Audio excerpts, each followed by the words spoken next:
हर इंसान की कोई कमजोरी होती है, तो बीबी की याद जो है वो मेरी कमजोरी है। आंसू आ जाते हैं, झलक ही जाते हैं, आंसू ही तो है। क्या आप जानते हैं कि बेनजीर भुट्टो की आसिफ जरदारी से शादी एक शहद की मक्खी की वजह से हुई? बताता हूं, लेकिन शायद आप पहले यह जानना चाहेंगे कि बेनजीर भुट्टो ने आसिफ अली जरदारी से शादी की ही क्यों? वो तो ऑक्सफोर्ड और हार्वर्ड में पढ़ी थी। फिर बेनजीर को एक जागीरदार के बेटे में ऐसा क्या नजर आया कि हां कर दी? ये शादी किसने कराई और वो कौन था जिसने दोनों खानदानों को मिलवाया? क्या ये एक सिंपल मैरिज थी या इसमें कुछ मुश्किलात भी थी? हम आपको आज अपनी डॉक्यूमेंट्री में बहुत कुछ बताने वाले हैं और यकीनन ये वो सवालात हैं जो आज भी आपके दिलों में मचलते हों। तो चलिए वक्त का पहिया उल्टा घुमाकर 50 बरस पीछे चलते हैं। आप इतनी देर में चैनल सब्सक्राइब कर लें। इन्हें पहचानते हैं? यह है हाकिम अली जरदारी। नहीं जानते? भाई आसिफ अली जरदारी के वालिद। आप ये जानकर हैरान होंगे कि वालिद का ताल्लुक पीपल्स पार्टी से नहीं बल्कि नेशनल अवामी पार्टी से था। बल्कि उन्होंने तो 1977 में पीपल्स पार्टी के खिलाफ इलेक्शन भी लड़ा था। नवाब शाह के एक ताकतवर जागीरदार होने के साथ साथ वो कराची के बैम्बिनो सिनेमा के ओनर भी थे, इसीलिए उनका ताल्लुक फिल्मी दुनिया से भी था। यही वो कनेक्शन था जिसकी बिना पर नन्हे आसिफ जरदारी को फिल्म सालगिरह में हीरो के बचपन का रोल मिल गया। और हीरो भी कोई ऐसा वैसा नहीं, चॉकलेटी हीरो वहीद मुराद, जिनके बचपन का किरदार आसिफ अली जरदारी ने खूब निभाया। इस फिल्म में वहीद मुराद की हीरोइन तो शमी मारा थी, मगर उस चाइल्ड एक्टर ने बड़े होकर मुस्लिम दुनिया की पहली खातून वजीर आजम से शादी की। अजीब सा चक्कर चल गया। चक्कर? कैसे चक्कर? शादी का चक्कर। शादी का चक्कर? किसकी शादी का चक्कर? आपकी और मेरी शादी का चक्कर। मेरी और आपकी शादी का चक्कर? ये चक्कर तो बहुत अच्छा चक्कर है, लेकिन ये चक्कर आपने अकेले कैसे चलाया? जी नहीं तो फिर किसने चलाया? जी मैंने। तो गोया आप मुझसे शादी करना चाहते? जी नहीं। तो ना कीजिए, बात तो आपने नहीं शुरू की। वैसे वहीद मुराद की एक और मशहूर फिल्म अरमान भुट्टो खानदान ने एक साथ देखी थी। जब जुल्फकार अली भुट्टो ने जून 1966 में अयूब खान की काबीना से इस्तीफा दिया और रेलगाड़ी में बैठकर कराची आए, तो रास्ते में अवाम इस फिल्म का ये गाना भी गुनगुनाते थे। अकेले न जाना हमें छोड़ कर, तुम्हारे बिना हम भला क्या जिएंगे। तो हम बैम्बिनो सिनेमा वापस चलते हैं, जहां क्यूपिड तीर हाथ में लिए बैठा था। बेनजीर भुट्टो से शादी का ख्याल सबसे पहले आसिफ अली जरदारी के दिल में पैदा हुआ था। मोहब्बत का ये चराग कब जला, इस बारे में बेनजीर भुट्टो की दोस्त विक्टोरिया ने अपनी किताब द फ्रेग्रेंस ऑफ टीयर्स में लिखा है। वो लिखती हैं कि आसिफ अली जरदारी ने बेनजीर भुट्टो को पहली बार बैम्बिनो सिनेमा में देखा था जब वो एक फिल्म के प्रीव्यू के लिए आई थी। दोनों उस वक्त सिर्फ 15 साल के थे। यह फिल्म थी मैरिलिंग, जिसमें इजिप्शियन एक्टर उमर शरीफ और फ्रांस की हसीन अदाकारा कैथरीन डिनोव ने मरकजी किरदार अदा किए थे। आसिफ अली जरदारी ने इस शोले को कभी बुझने नहीं दिया और फिर एक दिन अपने अहले खाना से दिल की बात कह डाली कि वो बेनजीर से शादी करना चाहते हैं। तब आसिफ अली जरदारी इख्तिसादियात की तालीम हासिल करने के लिए लंदन स्कूल ऑफ इकोनॉमिक्स पहुंच चुके थे। बेनजीर अपनी फैमिली के साथ फ्रांस के शहर कान में थी। सब बहुत खुश थे कि इसी महीने एक अफसोसनाक वाकया हो। ये बेनजीर के जवां साल भाई शाहनवाज की पुरस्कार मौत थी। आसिफ जरदारी ने कुछ अरसे पहले ही बेनजीर से शादी के लिए पैगाम भिजवाया था और यह वाकया हो गया। जाहिर है ऐसे में शादी पर क्या खाक बात होती। आसिफ जरदारी के अरमानों पर तो जैसे ओस पड़ गई, मगर उन्होंने हिम्मत नहीं हारी। आसिफ जरदारी का रिश्ता उनकी सौतेली वालदा बेगम जर्री लेकर गई थी। वो कोई मामूली खातून नहीं थी, कैम्ब्रिज यूनिवर्सिटी से तालीम याफ्ता थी और टेमी के नाम से जानी जाती थी। बेगम जर्री मशहूर ब्रॉडकास्टर सैयद जुल्फकार अली बुखारी की साहिबजादी थी। वैसे आसिफ जरदारी की अपनी वालदा बिल्किस सुल्ताना भी कुछ कम दबंग खातून न थी। वो हसन अली अफंदी की पोती थी, मारूफ माहिर तालीम, जिन्होंने सिंध मदरसतुल इस्लाम की बुनियाद रखी, जिसमें कायदे आजम मोहम्मद अली जिन्ना ने तालीम हासिल की। लेकिन यहां आपके जहन में एक सवाल आएगा कि इस सिचुएशन में जरदारी और भुट्टो फैमिलीज को नजदीक लाने वाला कौन था? तो जान लीजिए कि दोनों खानदानों को जोड़ने का किरदार एक मुश्तरका दोस्त ने अदा किया, जिन्हें बेनजीर आंटी मन्ना कहती थी। ये उनकी फुप्पो मुनव्वर इस्लाम थी। उन्होंने बेनजीर को बताया कि आसिफ जागीरदार सही, लेकिन लंदन स्कूल ऑफ इकोनॉमिक्स से पढ़ा हुआ है, पोलो का शौकीन है, हाँ, पोलो से एक और बात याद आई जो बेनजीर ने अपनी किताब दुख्तर मशरिक में लिखी थी। वो लिखती हैं, किसी ने मुझे बताया कि पोलो खेलते हुए आसिफ घोड़े से गिर पड़ा था और अब बाकी जिंदगी लंगड़ा कर चलेगा। वैसे उन दिनों आसिफ अली जरदारी की चाल में फर्क दिखाई देता था। हो सकता है इसकी वजह यही वाकया हो। तो आंटी मन्ना ने बेनजीर को बताया कि आसिफ जरदारी यारों का यार और दुश्मनों का दुश्मन है। वो दोस्तों को माली मुश्किलात में फंसा देखकर बेदरेग मदद करता है। बेनजीर को ये बातें भा गईं। उधर शाहनवाज की मौत के बाद खानदान में शादी की बात टल चुकी थी। 2 साल बीत गए लेकिन आसिफ जरदारी ने अपनी कोशिशें ना छोड़ी। जब खानदान की जिद बरकरार रही तो बेनजीर ने वादा किया कि वो जून 1987 में लंदन आएंगी और आसिफ जरदारी से खुद मुलाकात करके कुछ तय करेंगी। लेकिन इस दौरान पाकिस्तान में एक और डेवलपमेंट हुई। वजीर आजम मोहम्मद खान जुनेजो ने मुल्क की तमाम जमातों की एक गोल मेज कॉन्फ्रेंस बुलाई जिसमें बेनजीर भुट्टो को भी दावत दी गई। ये कॉन्फ्रेंस जून में हुई थी। कुछ लोगों का ख्याल था कि चूंकि बीबी हुकूमत को गैर कानूनी समझती हैं इसलिए वो कॉन्फ्रेंस में नहीं जाएंगी, मगर वो गईं। इससे एस्टेब्लिशमेंट के एक हल्के को यह पैगाम गया कि बेनजीर भुट्टो कोई जिद्दी और अनापरस्त शख्सियत नहीं और उनके साथ काम किया जा सकता है।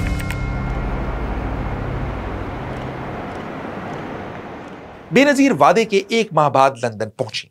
तय यह हुआ कि 22 जुलाई को उनके कजन तारिक के घर पर आसिफ आएंगे और वहीं पहली मुलाकात होगी। आसिफ बेगम जर्री के साथ तारिक की रिहाइशगाह पहुंचे। बेनजीर ये सारा मंजर यूं लिखती हैं, ड्राइंग रूम की आरामदेह कुर्सी पर बैठे मैंने बेपरवाह नजर आने की कोशिश की, लेकिन आसिफ के कदम नजदीक आते ही मेरा दिल धक धक कर रहा था। उस मुलाकात में सब गैर जाती मामलात पर गुफ्तगू करते रहे और किसी ने शादी का जिक्र तक ना छेड़ा। मगर अगले ही रोज आसिफ जरदारी ने तोहफा पॉलिसी आजमाने का फैसला किया। उन्होंने बेनजीर के लिए 1 दर्जन गुलाब, उनकी पसंदीदा मिठाई और आमों का क्रेट भिजवा दिया। कहते हैं कि जनरल जियाउल हक का तैयारा तबाह करने के लिए भी कोई बम आमों के क्रेट में ही रखा गया था। इस पर हमारी डॉक्यूमेंट्री जरूर देखिएगा। मगर आसिफ के इस प्यार भरे तोहफे का अब तक बेनजीर ने कोई जवाब नहीं दिया था। अपनी किताब में उन्होंने लिखा कि मैं अपनी मंगनी तोड़ने या शादी के बाद तलाक की बदनामी का खतरा मोल नहीं ले सकती थी।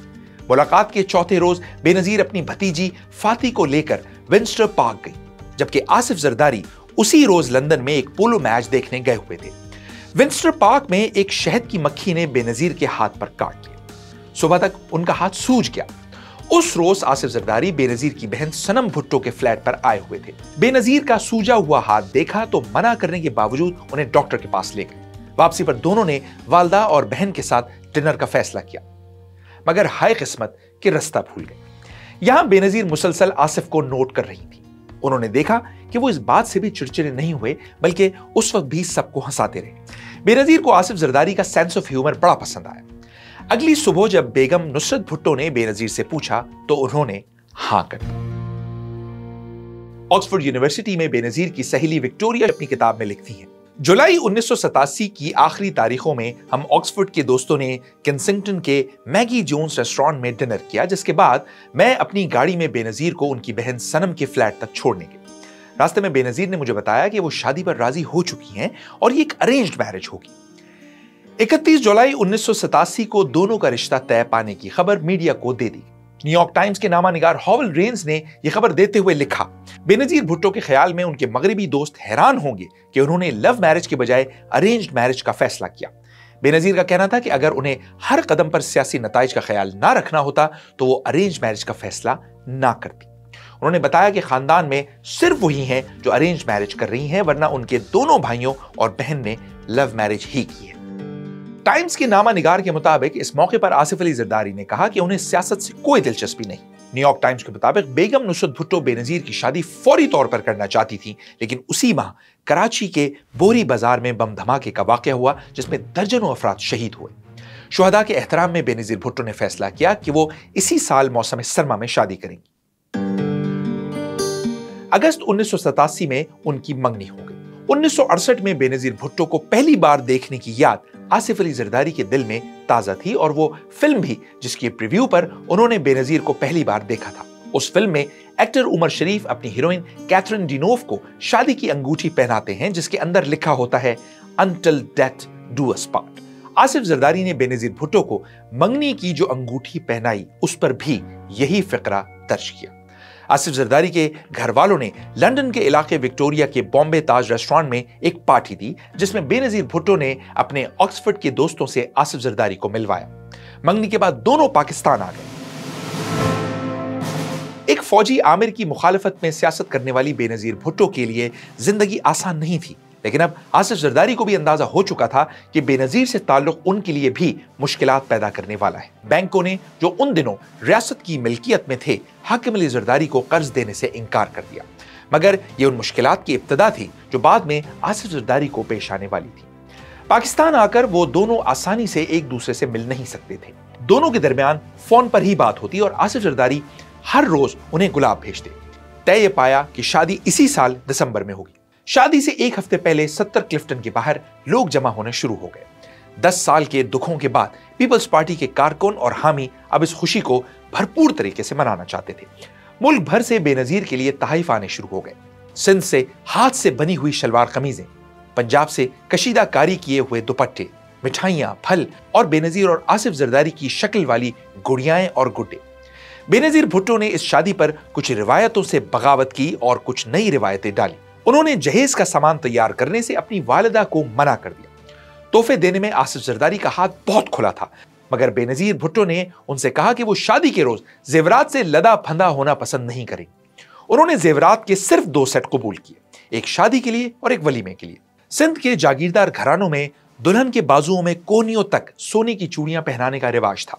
बेनजीर भुट्टो ने तय किया कि उनके बाजुओं में कुछ सोने की चूड़ियां और बाकी सब कांच की चूड़ियां होंगी, ताकि लोग कह सकें कि अगर बेनजीर अपनी शादी के रोज कांच की चूड़ियां पहन सकती है तो मेरी बेटी क्यों नहीं। बेनजीर ने आसिफ जरदारी से यह भी कह दिया कि वो अपना खानदानी नाम बरकरार रखेंगी। बेनजीर भुट्टो ने बरतानिया में मौजूद अपने दोस्तों को भी शादी पर बुलाया, उनमें विक्टोरिया भी थी। उनके वीजे की 2 दरखास्तें लंदन में पाकिस्तानी हाई कमीशन मुस्तरद कर चुका था। पाकिस्तानी अखबारात में खबर छपने के बाद आखिरी लम्हात में उन्हें वीजा दिया गया और वो बमुश्किल रस्म हिना से पहले पाकिस्तान पहुंच सकी। हार्वर्ड की सहेलियों में एन फेडिमैन को खास तौर पर बुलवाया गया था। बेनजीर भुट्टो के ये सारे दोस्त यूनिवर्सिटी के बाद पहली बार इकट्ठे हुए थे। इन गैर मुल्की मेहमानों को कराची के शेरेटन होटल में ठहराया गया। 17 दिसंबर को मेहंदी की रस्म हुई। मेहंदी की रस्म में आसिफ जरदारी के घर से एक बड़े से थाल में मेहंदी लाई गई थी, जिस पर मोर बना हुआ था और इसके पर असली मोर के थे। गैर मुल्की मेहमानों ने भी खूब मेहंदी लगवाई। बेनजीर भुट्टो को उस रोज गाया हुआ एक गीत याद था, जिसका तस्करा उन्होंने अपनी किताब में किया। मत्थे ते चमकण वाल मेरे बनने दे, मत्थे ते चमकण वाल मेरे बनने दे। 18 दिसंबर को बेनजीर भुट्टो की शादी की तकरीबात 2 मकामात पर हुई। खास मेहमानों के लिए तकरीब क्लिफ्टन गार्डन्स में रखी गई, लेकिन अवामी लीडर ने अपनी शादी को अवामी बनाने के लिए लियारी के ककरी ग्राउंड में एक बड़ी तकरीब का एहतमाम किया। शादी वाली रात 70 क्लिफ्टन पर कारकुन शुरका के लिए मिठाई के डब्बे तैयार कर रहे थे। इस मौके पर बेनजीर भुट्टो ने बुर्का पहना और ककरी ग्राउंड में शादी के इंतजामात का जायजा खुद जाकर लिया।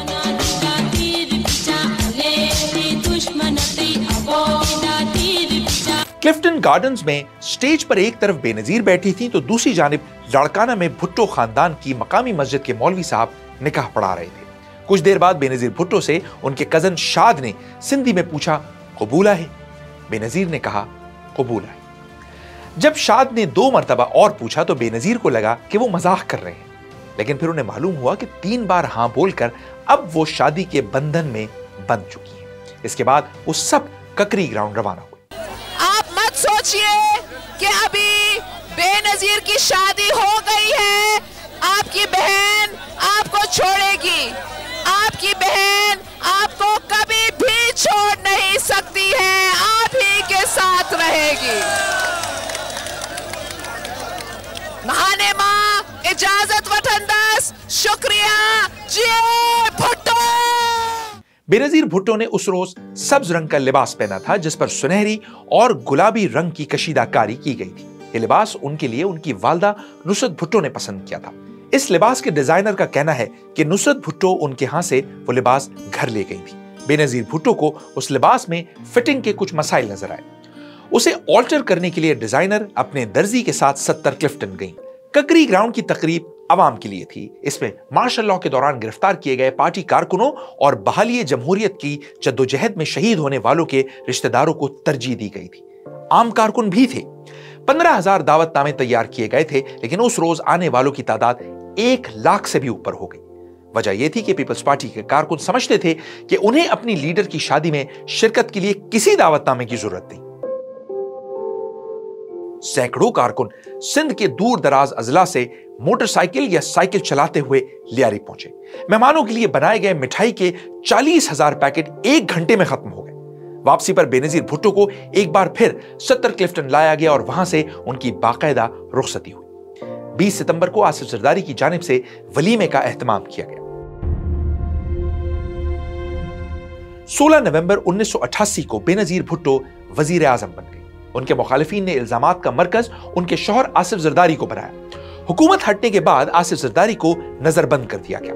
लोगों का ख्याल था कि आसिफ जरदारी दबाव के आगे बेबस होकर बेनजीर भुट्टो को छोड़ देंगे, मगर नवाज शरीफ और परवेज मुशर्रफ के अदवार में कई बरस की कैद भी दोनों के ताल्लुक में खलल ना डाल सकी। नवाज शरीफ सन 1997 में दूसरी बार इख्तिदार में आए तो बेनजीर भुट्टो मुल्क से बाहर चली गईं और फिर 10 साल बाद वतन वापस आई। इस अरसे में उन्होंने अपने बच्चों की तालीम और तरबियत पर तवज्जो दी और अपना वक्त ज्यादातर दुबई और लंदन में गुजारा। देखने वालों ने देखा कि जब उन्हें वक्त मिला तो वो अपने बच्चों के लिए बेहतरीन मां साबित हुई। लंदन में अपने आखिरी दिनों में वो बिलावल को ऑक्सफोर्ड में सेटल करने की प्लानिंग कर रही थी।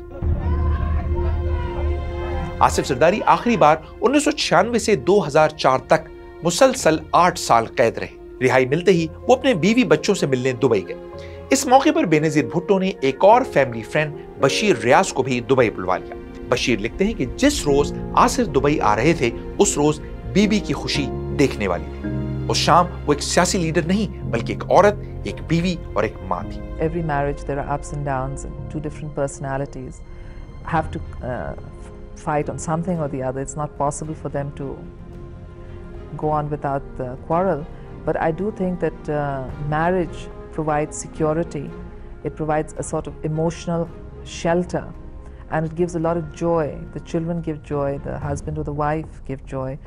जब बेनजीर भुट्टो ने वतन वापसी का फैसला किया तो आसिफ जरदारी ने भी साथ जाने की ख्वाहिश जाहिर की, मगर बेनजीर चाहती थी कि उन दोनों में से किसी एक को बच्चों के साथ होना चाहिए। 27 दिसंबर को पाकिस्तानी अवाम ने अपनी लीडर को खो दिया। उनके बच्चे एक मां से और आसिफ जरदारी अपनी जीवन साथी से महरूम हो गए। अपनी खुशियां और गम अवाम के साथ मनाने वाली बेनजीर भुट्टो अपने कारकुनों और अवाम के दरमियान ही शहीद कर दी गई।